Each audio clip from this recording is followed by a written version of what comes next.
all our Sports Today family members. And today is the first ODI between India and South Africa at the Wanderers Stadium in Johannesburg.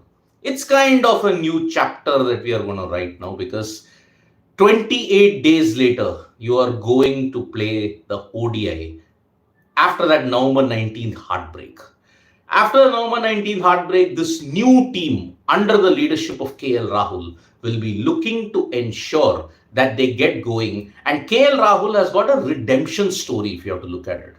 If he does well in the ODI series, it will kind of eliminate the leadership questions that were there hanging over his head ever since 2022 when he couldn't lead India to a series win in South Africa during the ODI series. Remember, India were blanked 3-0 in that series. So that's why this series, along with all the other things, the youngsters, if they want to establish a permanent feature in the Indian cricket team heading into 2027, this is the start of that cycle. After every cycle ends, a new cycle begins. And that's why this ODI series may not be important now, may not be important in 2024, but mid 2024 afterwards, it'll be very important. But before I get to the ODI series, there are some inside details that have come out in the Hardik Pandya Mumbai Indians deal. Okay, the deal actually to get Hardik Pandya back to Mumbai Indians started in June 2023 itself. Yes, from June 2023, Mumbai Indians were determined to get Hardik Pandya back because in 2021, 2022, and in 2023, there were some problems. Rohit Sharma did not have a good time as a captain in 2021 and 2022 with the same core. In 2022, Mumbai Indians reached rock bottom when they finished last in the league stage. The wooden spoon. They got the wooden spoon for the first time in a very long time in the IPL. Number one. Number two, with 2023, you may say, oh, but they reached qualifier 2. Remember, Mumbai Indians barely managed to reach qualifier 2 because they won against Sunrisers Hyderabad in their last league game. But they had to ensure that Gujarat Titans defeated Royal Challengers Bangalore. That's the only way. They got a backdoor entry. They might have beaten the Lucknow Super Giants, but then they were comprehensively outplayed by Gujarat Titans in the second qualifier. Now, not having won the match, not having won the title in 2023, plus the bottom finish, made two things clear. Mumbai Indians needed a succession plan. And immediately after the IPL ended, there was a negotiation that Hardik Pandya would come to Mumbai Indians. But the condition was that Hardik Pandya would be the captain. Now, after June 2023, last trade and retention, there was a lot of things as to whether Gujarat wanted to release him, whether everybody else wanted to come in. Rohit Sharma, on the other hand, got two offers, one from Delhi Capitals and the other from GT. But Mumbai Indians were not going to release Rohit Sharma. That was evident. Now, if now Hardik Pandya is the captain, what happens now? He's got age on his side. The succession plan is in place. Mumbai Indians are doing what Chennai Super Kings should have done 2 years ago. But the problem now is with MS Dhoni captaining in 2024, is the succession plan in place for Chennai Super Kings? We don't know yet. For Mumbai Indians, the succession plan is already there. Hardik Pandya is the captain. What are the rules? Now, everything will depend on what are the rules that the BCCI are going to float in 2025. Remember, prior to the mega auction that happened in 2022, 3 local players and 1 overseas player could be retained. Here, what will be the rules in 2025? Whether there will be a mega auction, whether there will be a trade deal, we don't know. Now, if 3 Indians are to be retained, how can you argue against Jasprit Bumrah's retention? How can you argue against Suryakumar Yadav's retention? How can you argue against Hardik Pandya's retention? The main question is no one is raising an issue over Hardik Pandya, the captain. His captaincy credentials have been excellent. He's won GT the title. He helped you with them reach the final where it took an inspired batting from Ravindra Jadeja to ensure that CSK got the title for the 5th time. But apart from that, Hardik Pandya, the captain, there are no aspersions. He's a good captain. But the way how Mumbai Indians are doing it, that has resulted in a dip in their social media following. Now, look, Rohit Sharma is not the eternal captain. Sure, he deserved a bit more. Maybe Mumbai Indians would have just wanted to ensure, okay, let us give him a good farewell in 2024. Hardik Pandya could have been the captain in 2025. But Mumbai Indians wanted results now.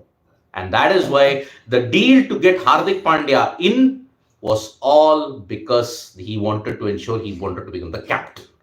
So Captain Hardik Pandya was the only way he was going to come back to MI. That's the way we are looking at it. So these are the inside details of what happened from June 2023. The deal was being prepared. It was being finalized. Hardik Pandya was coming back only if he was appointed the captain of Mumbai Indians. And he got it. You can't argue against Hardik Pandya's credentials. But to just sidetrack Rohit Sharma for 10 years of what he's done shows it's a very corporate, ruthless culture in the Mumbai Indians setup. We all have to agree with that. The same would have happened even for MS Dhoni, but in CSK's case, there was no successor. Jadeja was tried 8 matches in 2022. He failed. MS Dhoni threw him under the bus in Pune, and that's the way it was. So, lot of upheavals in the Mumbai Indians camp with Suryakumar Yadav posting that heartbroken message, Jasprit Bumrah, the silence message that was there. Is there unease in the Mumbai Indians camp? We don't know. Whether it will be professionally sorted out, let's hope it happens, because we don't want any kind of divisions in the Indian cricket team when it comes to players, even in a franchisee, even in the national team. So that's the way we are looking at this Mumbai Indians inside deal. Started from June 2023 itself. Yes, 1 year in before and planning for 5 years. Mumbai Indians, short-term pain, long-term gain. That is their goal.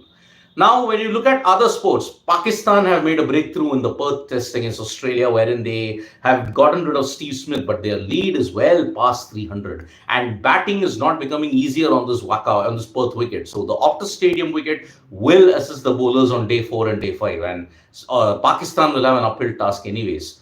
But in England, the England versus West Indies T20, I saw an absolute thriller. Phil Salt scored 100. West Indies made 222 with Nicholas Pooran hitting 82. But Phil Salt's 109 and Harry Brooks 31 of 7. 442 strike rate. He hit Andre Russell for 3 sixes and a 4. 21 runs had to be defended to the final over that Andre Russell bowled. Harry Brook absolutely decimated the West Indies bowlers, and because of that, England have managed to stay alive in the T20I series. It's been a fabulous knock. It was the highest successful chase by England against the West Indies in the Caribbean. So, man oh man, it was an absolute thriller. Harry Brook 3 sixes and a 4. Too good indeed. Now, if you want to look at the world of other sports, there was a very, you may say, a tense moment in the Premier League game featuring Luton, because Tom Lockyer, their captain, collapsed on the pitch and he could not be revived. He's been taken to hospital where he's responding to treatment. The game that the Luton were playing, that has now been abandoned. We all wish that Tom Lockyer, their captain, recovers, because it was a very scary moment indeed.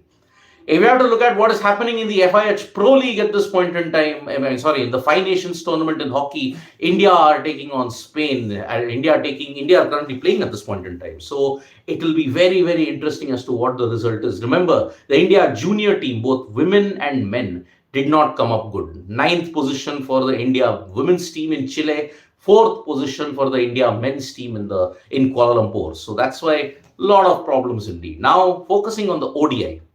Today at 1:30, you're going to see the first ODI at Johannesburg. No chances of rain. That's the one good thing. The rain threat has eased off. You're going to see a good match being played. It's a high-scoring ground. Johannesburg has always been a high-scoring ground. Let's see how KL Rahul's team shapes up.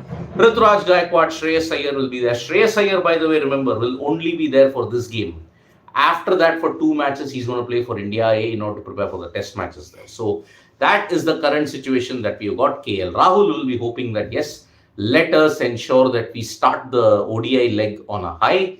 What does the future hold? We shall see after every game that happens. So thank you so much, folks, for joining us for this live. We'll be back with more updates on Sports Today. Tap that bell icon so you know when we go live. And don't forget, we are on Facebook, Twitter, and Instagram as well. Bye-bye.